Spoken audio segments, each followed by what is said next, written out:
Hi everyone, I'm back to read Chapter 2 of the Kirsten Stories, Book 6, Changes for Kirsten from 1854. Chapter 2 is called Fire. After supper, Lars and John divided the pelts into two equal piles. John took his share home. Lars and Kirsten took theirs to the barn. Kirsten found an empty nail box, lined it with hay, and put the little raccoon inside. It nestled down and closed its eyes. Then Kirsten and Lars pulled the pelts over the wooden stretchers and scraped them with knives. As she scraped the pelts, Kirsten watched the raccoon sleep. It seemed tame already. She thought there was no need to worry about it causing trouble. Soon Mama came to the barn to call them for bed. Her eyes went wide when she saw the raccoon in the box. "Children, why did you bring a raccoon home? You know how much mischief they can cause," she said. "Remember the raccoon that stole the fish for our supper right off the table?" Lars looked up from his work. "This raccoon was knocked out by a trap, Kirsten. Kirsten brought it home so that it can get on its feet again." "Wild animals don't want to be touched," Mama said. "If it let you pick it up, maybe it's sick. Sick animals can be dangerous." Kirsten covered the raccoon's box with a piece of wood. "It's not sick, Mama. It's just dazed and needs rest. When it's stronger, I'll let it go," she said softly. She thought of John's smile when he put the little raccoon into her hands. "John wanted to be my friend." Mama pulled her thick shawl over her head. Even in the barn, it was shivering cold tonight. "I don't think your papa would want a wild animal in the barn. Be sure you keep it in the box, Kirsten." Lars picked up the lantern and put his hand on Mama. "And don't worry, it's just a little raccoon. Kirsten will take care of it." Mama sighed. "But you mustn't bring it near the cabin, and let it go the minute it seems well. Do you promise?" "I promise," Kirsten said quickly. She thought her mother looked very tired. Mama had so much work to do these days, and she missed Papa. They all missed Papa. Before they left the barn, Kirsten put the raccoon's box under the hay where it was warmer. "Get well," she whispered to the sleeping raccoon. "Get well quickly." When Kirsten woke up the next morning, the first thing she thought of was the raccoon. But there wasn't time for her to go look at it. She had to feed baby Britta her oatmeal, and she had to make breakfast for everyone. Today was baking day, and Mama was already busy baking dough for their bread. "Kirsten, I'm going up to Aunt Inger's house to bake our bread in her big oven," Mama said. She picked up the tray of dough. "While I'm gone, I want you to wash out the diapers and help Peter learn his numbers. And look after Britta," Kirsten finished for Mama. Mama smiled. "That baby sister of yours does need a lot of looking after, doesn't she?" "She crawls everywhere," Peter said. Britta pulled herself up on her knees and tugged at the slate she held. In her long flannel dress and many sweaters, Britta was as chubby as a bear cub. She was sweet, but she was a lot of trouble too. Peter raised the slate out of her reach. "I wish it wasn't too cold to have school," he said. "I've never heard you wish for school before," Mama said. "Britta can't come to school," Peter scowled. Mama ruffled his yellow hair with her free hand. "I know it's hard to be cooped up in the cabin all winter, but soon it will be spring, and you'll be running outside again. While I'm gone, you must shell the walnuts, Peter, and when I come back, I'll make a little cake for supper. Be good children." "Yes, Mama," Kirsten said as Mama went out the door. Kirsten wished she could go to Aunt Inger's house and play with her cousins, Anna and Lisbeth. She wished she could go to the trap line again today with Lars and John. But Mama needed her to stay in the cabin and work. Kirsten chipped ice off the windows and gazed at the barn. Was the little raccoon getting better? Was it warm enough in the box? Maybe she'd just go take a peek at it before she did the washing. "Peter, you hold Britta for a minute, will you? I'm going to run to the barn. When I get back, I'll tell you why." Peter looked grumpy, but he held out his arms for the baby. Without buttoning her sweater, Kirsten raced to the barn. She dug the raccoon's box out from under the hay and peeked under the board. Good. The raccoon's eyes were open, but the little thing trembled with cold. It missed its warm nest with the other raccoons. Kirsten decided that if she took the box to the cabin just for a little while, the raccoon would warm up and get stronger more quickly. She tucked the box under her arm and ran back. Kirsten set the box by the cook stove. "Come look, Peter." Peter put the baby down at the center of the bed and crouched beside Kirsten. She lifted the board and Peter peered in. "Kirsten, what a funny face it has. It looks so friendly." Before Kirsten could warn him not to, Peter scooped up the raccoon like a toy and set it on the floor. Right away, the raccoon dashed under the bed. "Catch it, Peter," Kirsten said. Peter flopped onto his belly and grabbed for the scampering raccoon, but the frightened animal was much too quick for him. It darted across the floor, under a chair. "We have to catch it." Kirsten snatched at the raccoon's striped tail. "It might break something." The raccoon raced up the chair and leaped onto a shelf by the cook stove. As it scurried across the shelf, it knocked a tin cup and a candlestick onto the floor. Britta laughed out loud. She thought the chase was a new game, but Kirsten was alarmed. "Peter, get it back in the box," she cried. Her fingers brushed the raccoon's paw. She almost had it.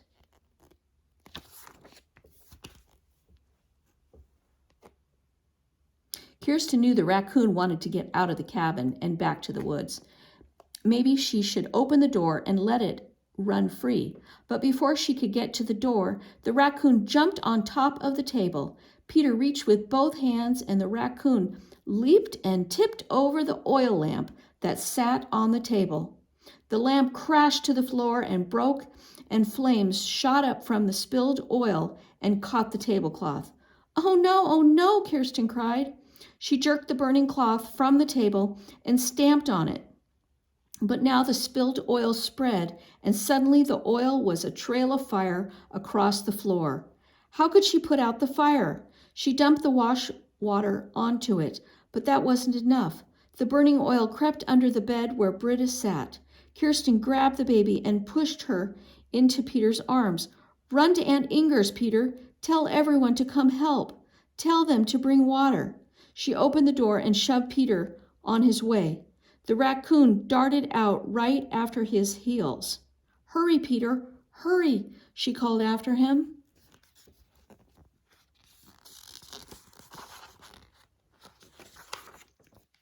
Kirsten grabbed the coffee pot and splashed it on the fire under the bed, but that didn't help either. If only she had more water, a lot of water. Already flames had caught the blanket and the straw mattress. She beat at them with a rug, but quickly the fire spread up the cabin wall where the clothes hung. Moment by moment, the fire grew stronger. Their cabin was burning down. What could she save? She picked up the candlesticks Mama had brought from Sweden.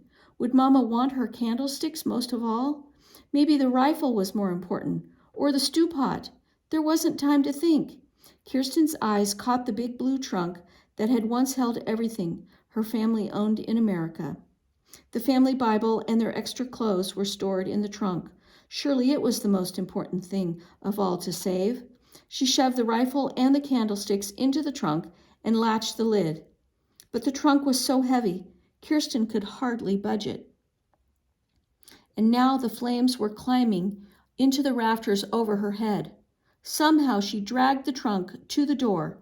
Then she got behind it and shoved. The fire crackled at her back. Flames roared in the shingle roof overhead. "Hurry, hurry!" She put her shoulders into the trunk and pushed again. As the trunk went through the door, Mama and Aunt Inger came running. "Mama, help me," Kirsten cried. As the trunk went through the door, Mama and Aunt Inger came running. "Mama, help me," Kirsten cried. "Kirsten, come here." Mama grabbed Kirsten's hand and pulled her away from the burning cabin. Aunt Inger yanked the trunk away too. Now Elizabeth and Anna and Peter came with buckets of water. They tossed the water on the fire. "More water," Aunt Inger cried. She filled her apron with snow and pitched it at the fire. Elizabeth and Anna filled their buckets with snow to toss on the flames. and Peter and Kirsten scooped snow with their hands and threw it, but the flames only leaped higher. Fire filled the cabin and burst out the window and the door. The cabin burned like a giant bonfire, sending sparks into the cold air. "It's too late," Mama cried. "Get back, everyone. Get back. Don't get hurt."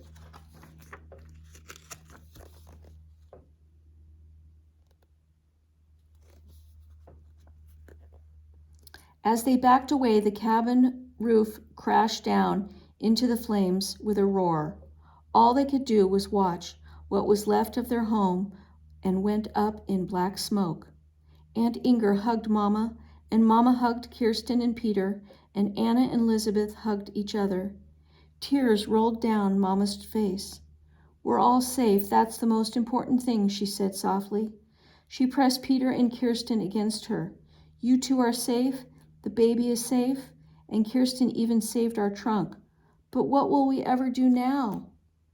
"Well, you'll come and live in our house with us," Aunt Inger said. "It won't be so bad, you'll see. You can start over again. Don't cry, dears." But Kirsten couldn't stop crying.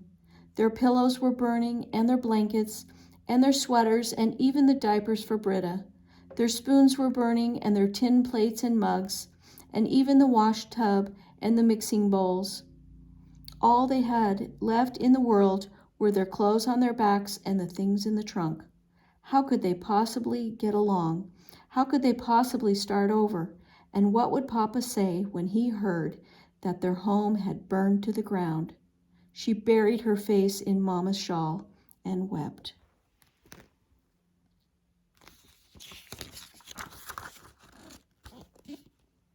Chapter 3 is called Good News.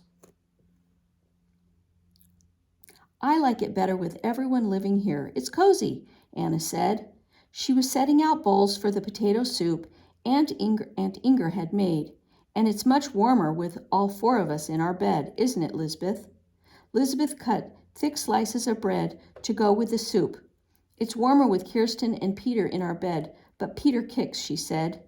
"I do not kick," Peter said. "Anyways, you talk in your sleep, Lisbeth. Last night you sat up and pulled the blankets off, and you didn't even know it. I wish I could sleep in a drawer like Britta." "I wish you'd sleep on the floor like Lars," Lisbeth said. "Stop it, children," Aunt Inger said. "Don't fuss about what can't be helped. Here, come have some soup." "Is there enough soup for John and Mary too?" Lars said. "They're coming soon. John and I are going to set beaver traps today." Lars was rubbing musk oil on the traps to hide the smell of his hands. Animals wouldn't come near a trap that smelled of humans. "Yes, there's enough soup to share with them," Aunt Inger said. "Thank goodness the vegetables in your root cellar didn't burn." "I hope they bring some bowls," Elizabeth said. "We only have enough bowls for the 8 of us." "They can have their soup from a cup. No one goes hungry in our home," Aunt Inger said. "Elizabeth, why are you in a bad mood today?" "I can't help it," Elizabeth said. She rubbed her forehead as though a tight band pressed there. I try to be cheerful, but I just can't." Kirsten gave Elizabeth's shoulder a friendly nudge. It was very, very hard on everyone to be cramped together all day and all night. "I'm going to set traps with Lars and John," Kirsten said. "So you'll have extra space at the table to play with your paper dolls." Elizabeth tried to smile. "Thank you, Kirsten." And with a bang, bang, bang, someone knocked at the cabin door. Peter unlatched it, and John burst in. His sister Mary was right on his heels. Their cheeks were red, and their brown eyes glowed. Kirsten thought she'd never seen such big, happy smiles as theirs. "Hello, we've got soup for you two," Lars said. "And we've got news for you," John said. He stamped snow off his boots and pulled off his mittens. "What news do you have for us?" Mama said. Quickly, she bounced the baby on her knee to keep her quiet. Mary pulled folded papers from her pocket. Some mail came from Mr. Burkhoff's store. He sent it to our house because we're closer to town than you are. We got a letter from our father, and here are 2 letters for the Larsens. Aunt Inger put the soup ladle right back on the pot and took the letter Mary handed her. Mama gave the baby to Kirsten and took the other letter. Everyone, even John and Mary, crowded around the table to hear the news. Aunt Inger's lips moved as she read the letter from Uncle Olaf. He's well, she said. He's making good money, and he misses us, of course. She smiled at Lisbeth and Anna. He says when the thaw comes in April, they'll float the logs down stream to the sawmills, and then he'll be heading home.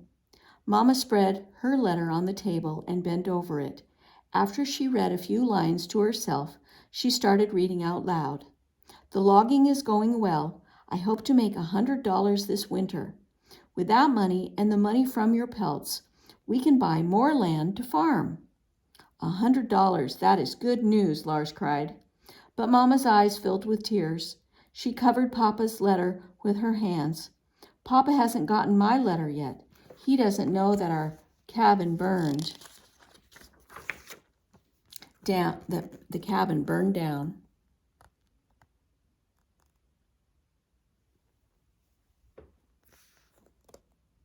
Building another cabin will take every bit of the money he'll earn. There won't be enough for land of our own. Anna's eyes filled with tears, too. When everyone cried, she always cried with them. But we'll help you build a cabin. I know you'll help us build, Mama said. She squeezed Anna's hand. But starting over is so hard. When we came to America, we hoped to have a good house like the one we left behind in Sweden. Now we don't even have beds of our own. Aunt Inger tossed her head as though shaking off all their troubles. John, you said your family had good news. Tell us your good news. Yes, tell them, Mary said. She squeezed onto the bench behind Kirsten, and John bumped up off the trunk where he'd been sitting. Listen to this. Father writes that he's going to be the manager of the logging camp, and he'll run the whole camp. He'll be in charge of all the other men. And here's the best part. It's an Oregon camp. An Oregon camp, Peter said. What's Oregon?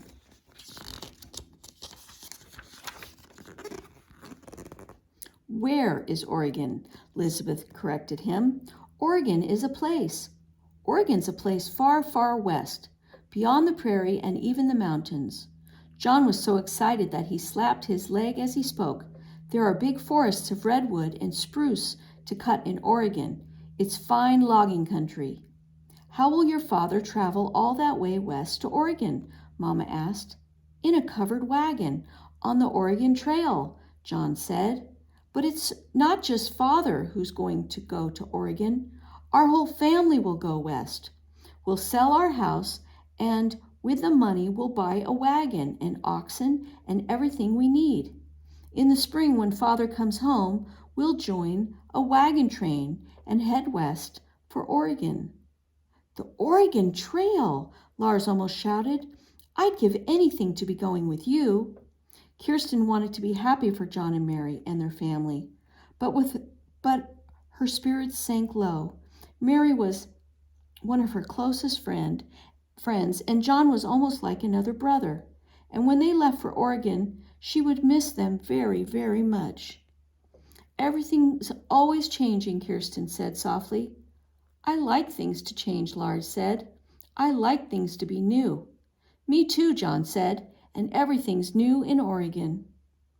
Everyone started talking at the same time.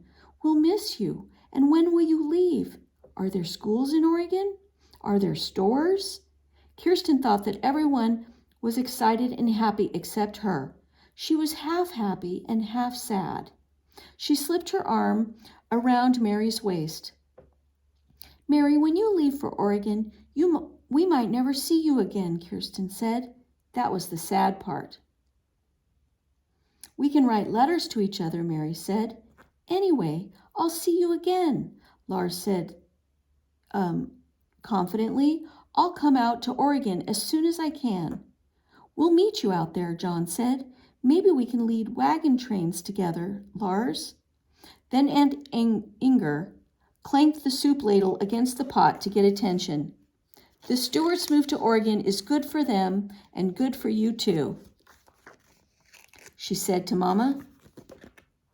"The Stewarts want to sell their house. Your house has burned, and you need a new one. You can buy the Stewarts' house. Then they'll have the money that they need to move west, and you'll have a home you want. Isn't that wonderful?" Mama folded Papa's letter and slipped it into her apron pocket. "It would be wonderful to buy the Stewarts' house if we had the money for it. How much will your house cost, John?" Aunt Inger said. She spread her hands on her hips the way she did when she bargained with Mr. Burkhoff at his store. "Father told us to sell the house and furniture for $500, John said. Aunt Inger pursed her lips and frowned. Now she didn't look so happy. $500 for your house and furniture? Your house has 4 rooms, and each room has a window. It has a good wooden floor and a shingle roof.